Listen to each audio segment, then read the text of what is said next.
Good news, everybody. We're back for another week. I'm Jerry, I'm Ryan. and this is Two Brothers Off Script. Today we're talking about choices, those we made that didn't turn out so good sometimes, Yep. and the choices we'd like to make in the future. If you like what we're doing, please hit that subscribe button or leave a comment. It helps us out.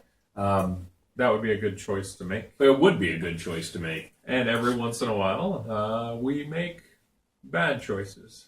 Yes. Like not blocking all commentary in our feed. Lesson learned, Well, I we- suppose. If you have tried to comment recently, I'm sorry. All comments are being reviewed before posting now, just to prevent any more hate from seeping through. Like, if you hate us, absolutely, please continue to tune in and put things down on the list that you're compiling about us. If we've garnered that much enmity Frustration from you, then I think that we're doing. You just hit him with enmity? I did. That's Wow. deep-seated hatred. If anyone didn't know. It's a good word of the week. But right there. your choices to do things, they all have consequences. And we've talked a lot about choice and how to make the right decision on, what you're doing with your money and what you're doing about your household and, what to do with your kids and everything like that. But this is more about choices that we're going to make going forward, because we've all made bad decisions in our Sure. own paths. That, like, I've had issues with just saying the wrong thing. I didn't think before I was speaking. You got to stop and you got to think, and then you got to act. Right. So, but yeah, like as a child, I would run my mouth, and get attention. And I can think back now. I got a lot of pink slips going to the office a lot as a kid, and I was a class clown. And so that was not a good choice that I was making, but I was making that choice continuously, and it was because the consequences of the action were so minute. I really didn't care that I had to go to the office. I just thought I was getting a get out of class free card, Sure. But I made later choices where, like, I would choose not to do my homework, and I didn't get actually left back. But what happened is when I got passed into, the next grade, and I didn't understand math. Like, I just skipped algebra. I was like, I don't need this. I got a basic understanding. 2 + 2 is good enough for me. It was not a good enough. I should have kept that going. So I wanted to.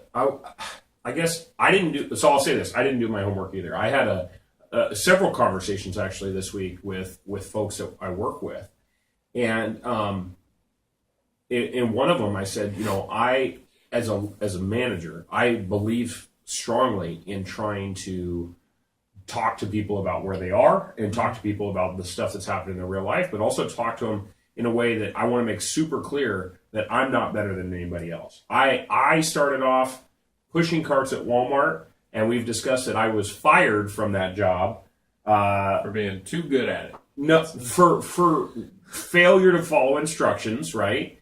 And I completely disagree with that guy who did that. Yeah, but if you had But made that choice, I you probably wouldn't- still would have. Yeah. But so it's challenging sometimes when we look at our choices, and I feel like I see people do a couple of things to kind of defend their whole world, right? The one is they'll say, well, everything happens for a reason, meaning that every choice that I've made, I have actually no accountability for it.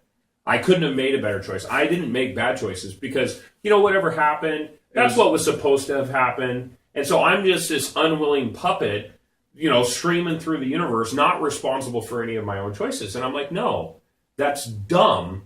You are responsible for your choices, and the one you just made was stupid, so don't do that anymore. Like, can you imagine if your kid's like, well, I'm just going to go ahead and take this butter knife and put this into this light socket, and Dad, everything happens for a reason. Yeah. No, you correct the dumbness. There's the fatherhood that also says, like, I'm intentionally using the whack the kid off of the light switch so to save their life. let them do it one time. They won't be doing that again. It hurts. That's the old one.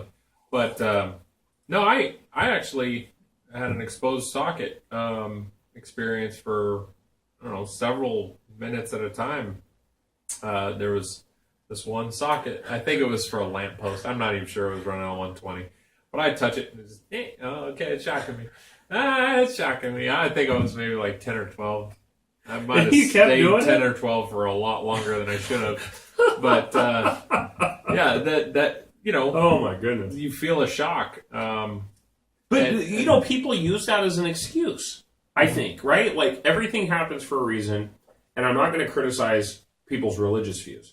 But I'm going to say people who say, God's going to make every decision for me, and so I don't have to make a choice.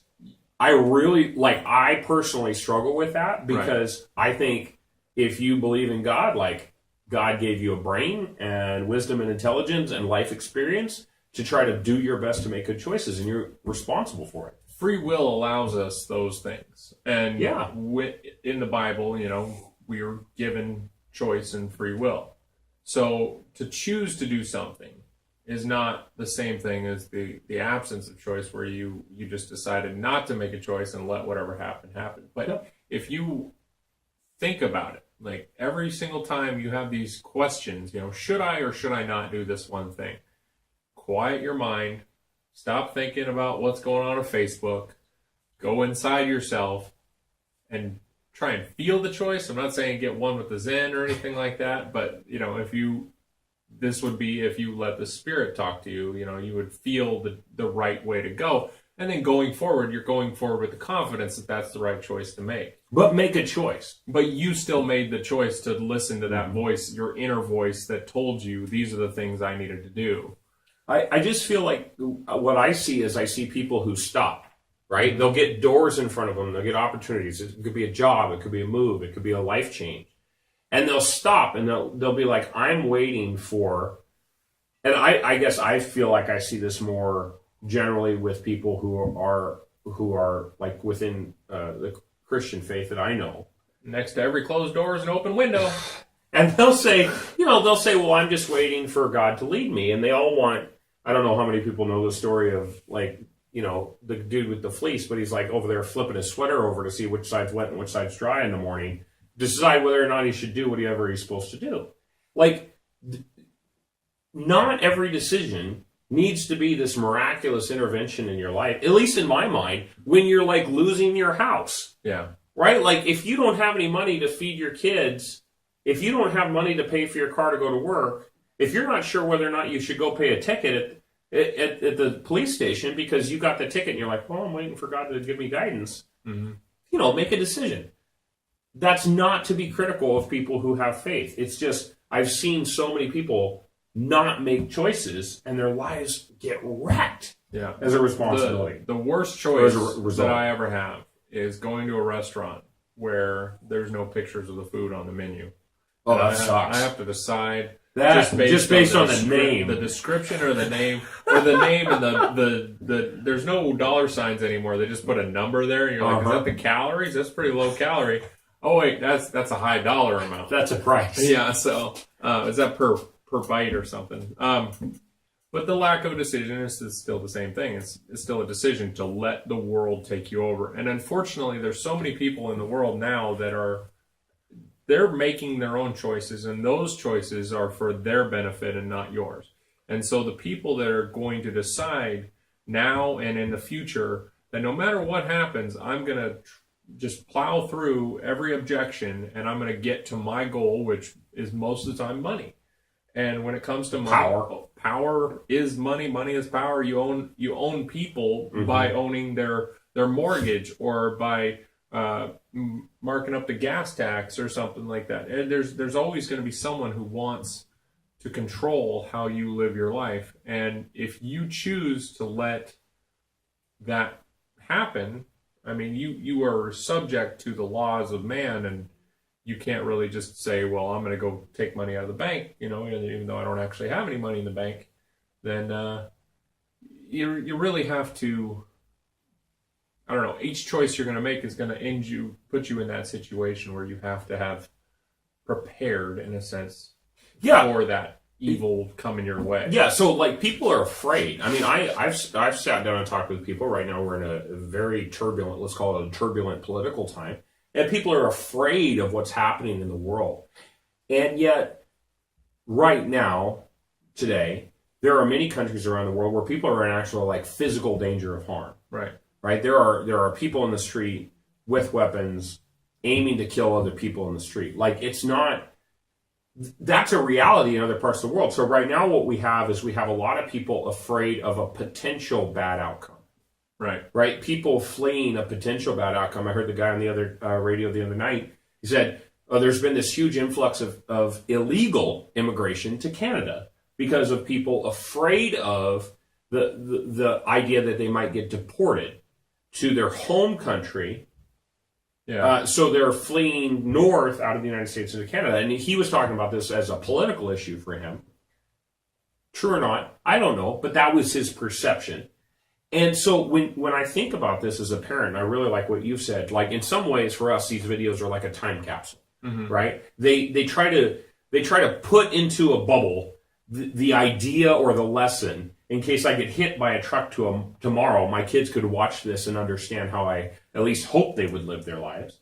Are we ever going to record like our living wills? I don't know. Is that we should do that on YouTube? We'd probably have to get a lawyer. My Darth Vader mug goes to I bequeath my Darth Vader mug to assistant supervisor production assistant senior supervisor production assistant. The title keeps growing, but so I guess I just, for my kids, like, I don't want my kids to live in fear of future potential choices.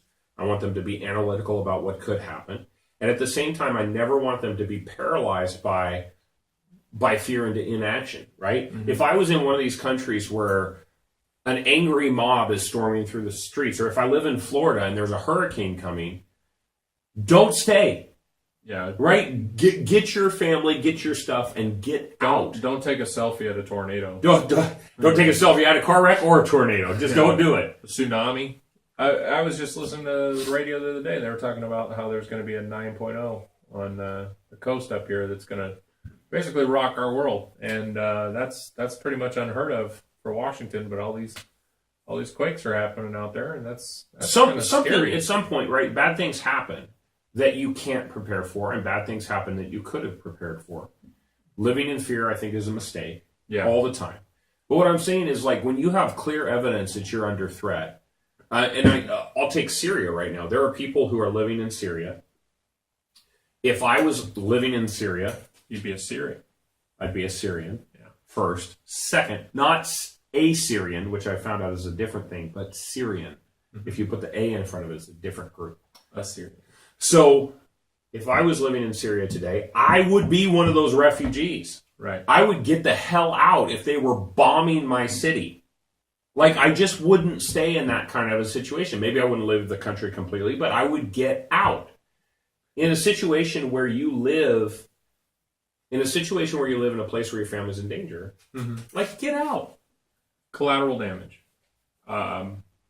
It could be something as bad as that. We're making a choice to attack individuals, or maybe it's not us. I don't even know. I'm not following the military. It's the Russians, right? Right now, it's the Russians. So the Russians are, the atypical bad guy in every movie, but there's bad people over there. We know this. Mm-hmm. We know that some of them have only the goal of absolute power, and they really don't want to give that up. So they're gonna keep doing things, but they also have a wider political view, I think, too, on if this terrorist threat is allowed to persist unchecked, then it will eventually affect them, and maybe they're smart enough to realize that. But collateral damage is, you made a choice. You're not the guy who's trying to get all the money and run people out of their homes and everything like that, or just basically hoard the monopoly pieces or something like that. It'd be the banker and steal $50 as a fee or something like that. But you're choosing to do one thing or another is going to have consequences. Absolutely. And it's a good choice is oftentimes one that will end up costing somebody something, especially when it comes to, do you, like, not just going to the grocery store or something like that, but choosing not to give money to a homeless person on the corner. Like, if your dollar was the dollar he needed to survive, he might die tomorrow because of your lack of a dollar. But his choices are what put him in that situation. Yeah. And I've told people this many times. You kind of need to be selfish in this world. You Yeah, a have to little think bit. about it. Like, we live really close to each other, and so this makes filming very convenient. And we're trying to sell our house, or we're about to go on the market, and when that happens, you might find my home address because the studio is not coming down during that, so there might be a picture of it online. Probably not. But we are possibly going to be moving to a different area that would be harder to get to, so there's going to be a commute involved. I'm going to have to drive down here to the new studio that we're going to build over at your place. We'll figure it out. But that's a consequence of Oh, my choice to move. Sure. And I actually considered that. I'm thinking, hey, if I move, I'm going to have to drive down here, and we're going to have to set up shop somewhere else. And I kind of like having it in my garage, because then I'm like, all right, It's pretty see ya. convenient. I walk over, we walk in, we film, we walk out. Yeah, pretty much. I guess I'll say this, so we looked at like past choices. I've certainly made a lot of bad choices in my past. Mm-hmm.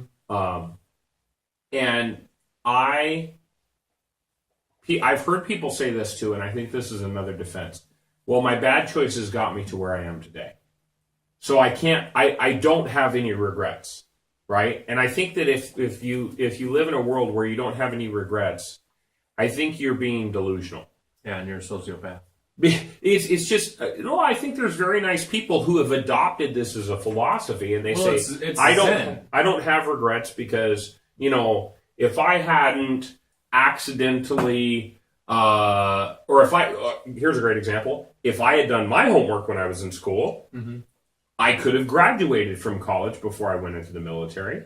Got you more money. I might have had a lot more money now. I might be in a different type of life now. And so I'm going to say that since I love my wife and I love my kids, I would have never benefited from that other life experience. It's just silly. I don't want my kids to go through what I went through of 6 years of the military and 7 years going to college on rotating shift work, and now in 12 moves, and now I'm spending 60 hours or 70 hours a week at work and doing a master's. I would not want my kids to experience this. You talk about those choices, though. The hard work that you're putting in now to make up for lost time, as you might call it, is just as rewarding now. Because as you get older, like say you had made a bunch of money when you were younger. Sure. Do you think you would have held all that money? I think that it would have, honestly, you probably would have bought more fun stuff, a better car, all this other stuff. You would have done these things to some degree. It might not have blown it all. Maybe you would have made the best choice. But you would have eventually made a bad choice again along that road. Oh, I was in the stocks and I was making all this money, and then I made a bad stock decision and the crash happened and I lost it all and I'm back to square one. Now I got to go on my master's. It's possible, but I want to say, our kids, as parents, yes, our whole thrust is that our kids don't make the same mistake we did, right? Yeah. Discipline, conversations, character, the things that we emphasize or don't emphasize in almost every respect. It's not to make that I'm this horrible person and I never want my kids to experience what I did. It's I'm trying to give them the leg up, just like our parents tried to give us a leg up. Right. And their parents tried to give them a leg up. Yes, I absolutely could have ended up in the same place, but I want my girls and my boy and however many else there are to end up at 18 and 19 and 20 better than I was at 18 and 19 and 20. A better person, a happier person, a wealthier person. Well, happiness is relative. Yes. Maybe one of them follows the college goal and they become a teacher or something like that. Sure. And then they're unhappy because they didn't pursue research or something like that. It's possible. There's each individual choice that they're going to make down the line. But what you can do now is say, hey, think, before you act. Stop, think, and then you have to do these things, and you can teach them strategy. You can say, look, if you're going to play chess in life, you have to know how the moves affect the rest of the game board. If you give up this pawn, are you going to be able to get your queen into position later on? Or is your king going to become vulnerable? Chess would be a great strategy because it teach everybody how to play chess in life. And then they can go ahead and decide, because you're looking at all the different possibilities of that individual action. But if you become too obsessed Absolutely. with making these choices and you stop living your life, you end up with this, just manic person Unhappy. who won't ever be satisfied because they're always afraid of the choice. And I've seen that person too. Sure. They're paralyzed by the these are people who you'd consider OCD. They're Right. making these choices and they consider it a disability or a non-decision. But there's times, like, especially I hate hearing people say, oh, it's my OCD that I'm this way, or it's my ADD that I'm this way. It's like, no, you just like staring at a phone playing a game instead of doing your job. That's not the same thing. That's not the same thing. I guess I completely agree with you. It's about life strategies. But if I look at what I consider to be the big mistakes that I made, like I made big financial mistakes because early on in life, because I didn't understand not how money worked, and I understood budgeting. I just didn't have enough application time under my belt. So as a strategy, when my kids are 13 years old, my children will start doing the family bills and the family budget. Like I will make my kids pay the bills. As an example, I made huge mistakes in relationships. I'm going to tell you. Go ahead. I'm going to jump in on that. All right. So I'm going to tell you why making your kids pay the bills is not going to solve their problem with paying bills. Understand it's not their money. No, they understand it's not their money is the first choice, the first mistake. Making them pay rent as soon as you're giving them an allowance. Hey, I want to give you guys an allowance for being great kids. Oh, by the way, you only get 90 cents out of every dollar you make. I get that other 10 cents. What's the deal with the 10 cents, man? I don't understand why you're taking my 10 cents. It's because, hey, for every dollar, this is tax. This is tax. That would be a strategy. I think, I agree with you. I think those are good things, and I think there's absolutely opportunities there. And I don't know that it'll work. Everything's on autopay now. Yes, but I just want my kids to have time under their belt doing the work. Like, it's been, I don't know what I am now. I just had my birthday. 35, 36. How old are you? 32. So you're 36. I'm 36. All right. So I didn't have enough decision-making time under my belt at 18 or 19 or 20. Now, by about 21, I figured out not to bounce my checks anymore. Right. Okay? Then I got married.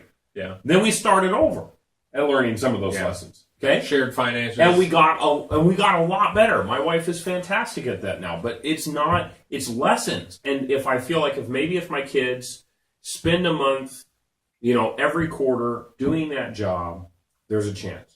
Yeah. I made a big mistakes about relationships. I didn't have good relationships. I didn't have good friendships. I didn't have good romantic relationships. But you have to decide individually on those ones. Like, you give them a strategy of, hey, here's a warning sign. And if I tell you I don't like somebody, I'm not telling you can't see that person, versus I'm telling you, I think that I recognize signs of that guy that are like signs of me as a child, or signs of people I knew as a child. But these are the things you need to watch out for and make good decisions.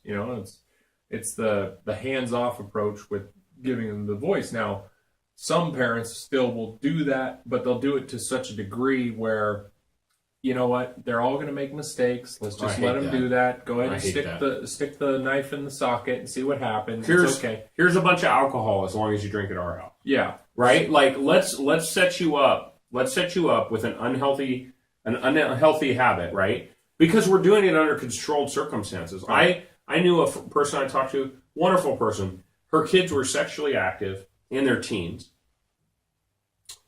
And she said, well, everybody does it.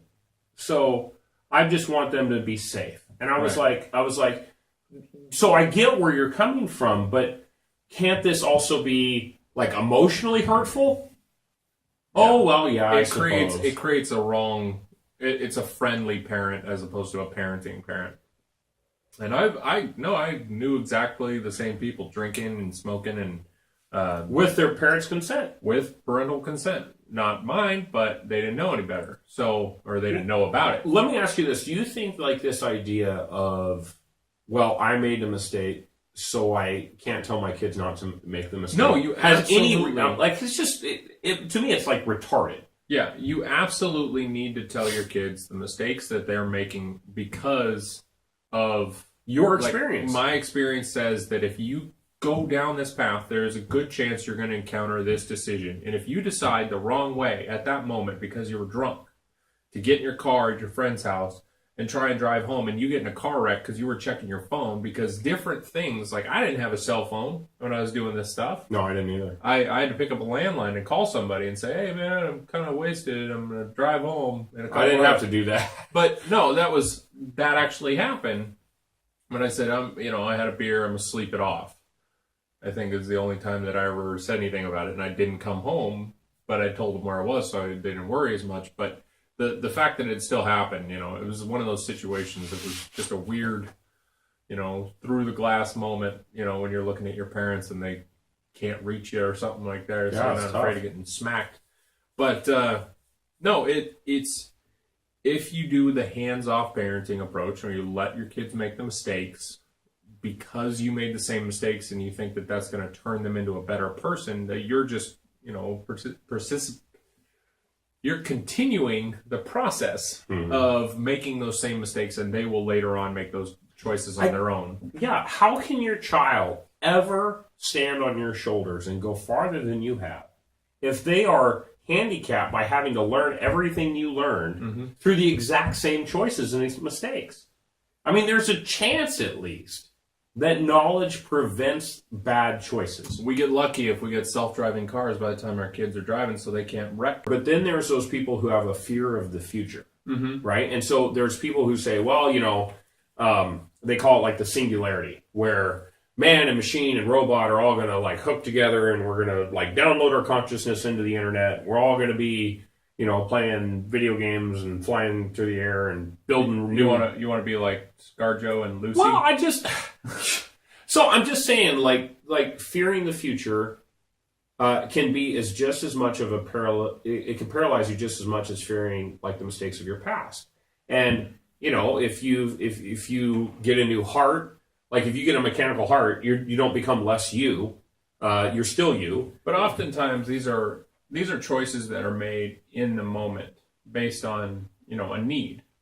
If you went through and you said, there's no way I ever want to, like give me a DNR, and I'm 28 years old, I don't care what happens, like I don't want to live, if I'm meant to die, I'm going to die, but somebody gives you the option right before you go under, you're like, hey, do we want to fix you? And you're like, yeah, please don't let me die, I'm too young to die. I'm going to always opt for life, and I think that idea of I'm always going to opt for life pushes you to try things where you're uncomfortable, and pushes you to take risk. It pushes you to try a new job. In my case, it pushed me to. I went skydiving. Well, I went scuba diving. But if you're doing your bucket list, I always think. I was thinking about bucket list the other day, and it's like you shouldn't wait till you're almost dead to do your bucket list. You should really figure it out. Start now and go do it, because when you get older, you're not going to be able to enjoy vacation spots as much, because vacation spots is basically your porch at that point, where you don't want to be inside, but you don't want to be outside too far. You don't want to be away from the bathroom because you're incontinent or whatever it is. But sorry for anyone who's experiencing that problem. I mean, it happens to young people too. You got to remember you had choices. I hope that doesn't melt. But your fear of the future, your fear of the decisions, your fear of everything that could happen is what's going to cause you to be paralyzed in a sense. And you really should try not to let those things like just eat you up to the point where you can't actually, get through a day without worrying about it. Let me give you this example. I talked to a young woman the other day who I said, you like your job? How are you doing? How's everything going? She's like, oh, well, I'm doing it for this long, and I'm feeling kind of, I don't know if I really like it. And I said, when I was your age, I told my recruiter, I want this amount of money. Mm-hmm. I remember, I talked to the recruiter. I said, I got out of the Navy. I want $70,000. I don't care what I have to do. I don't care where I have to work. I will move anywhere in the whole world. I want $70,000. Not your Army recruiter, but you're like This your was job or post-military. Yeah. Post-military. Headhunter. The military does not pay that well. So this is what I said. And he goes, okay, we come up with a plan. I didn't quite get there, but I got close, and I was really happy with it. It was a big raise. And I told her, I said, when I was newly married, I pursued money first. Mm-hmm. Because at that time, to me, money was stability. Yeah. And then that company shut down, and I felt like I had to go get another job for more money and more money and more. And I kept moving and changing states and changing industries, trying to find more and more and more stability. And I kept finding more and more dead ends. And along the way, we had kids, we got cars, we got school payments, we got, all these things that we had to do. We built a lifestyle around that finances. And I said, you have a choice right now. If you think, and her line was, well, I really wish I was doing something I thought was like, benefiting people socially, was socially good. I said, if you have that desire, figure out how to do it now. Yeah. Give yourself a budget. Budget a year, budget 2 years, but go out and do what you're passionate about right now. Because now me at 36, all I think about is how do I transform these business skills or these technical skills or these leadership skills? How do I, in the world, do I translate that into something I'm passionate about? And do I even know what I'm passionate about anymore? The job that you love doing isn't a job anymore kind of situation. I love people. I love working with people. I love solving problems. I love making things better. Well, apparently, running a charity is worth a lot of money. Like, you can make a hefty salary just taking other people's money. It's a great way to live.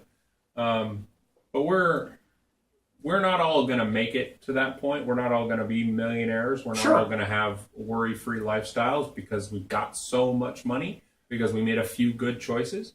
But let's take the stocks. You're not going to make it rich overnight playing the stock market. It doesn't work that way anymore, and the people that do make it that way, they're probably insider trading and they just haven't been caught yet.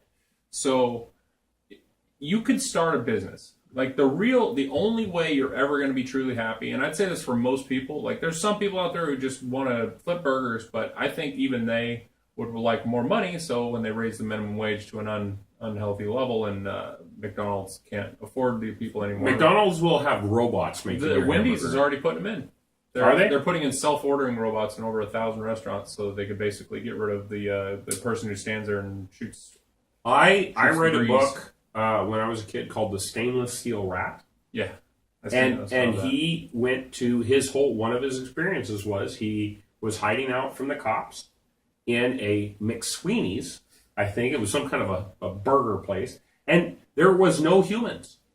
The people would drive up to the outside. They would tell the computer what they wanted. The computer would pull the thing out of the deep freeze, and it would put it into the cooker, and it would pop out the other side and get packaged, and there you go. And there were no humans. Just a delivery truck would drive up every 30 days and unload a cube full of product into the store. And that was it. That was the whole process. No people required. And yet, and we looked at that as like, oh, that's so crazy. That's your future, ladies and gentlemen. That will happen. That is a highly probable future. Or we're all going to get real smart and stop eating junk food. But, or they'll make the junk food healthy. Yeah, the choice. There's a world. Extract the fat. There's a multiverse where that's what happens. The junk food. We can't even get to the multiverse. But every choice we're making now is going to lead us down a path. And if we make the wrong choice, that's a branch in the path. But we always end up in the same place, dead. So enjoy your life while you can. Try to make good decisions. Try to think about your decisions. And, try to tune in the next time we're on this thing, because we're gonna keep choosing to do this for you, for us, for anybody. So thanks for watching, guys. See you next time. Bye, guys. Thanks.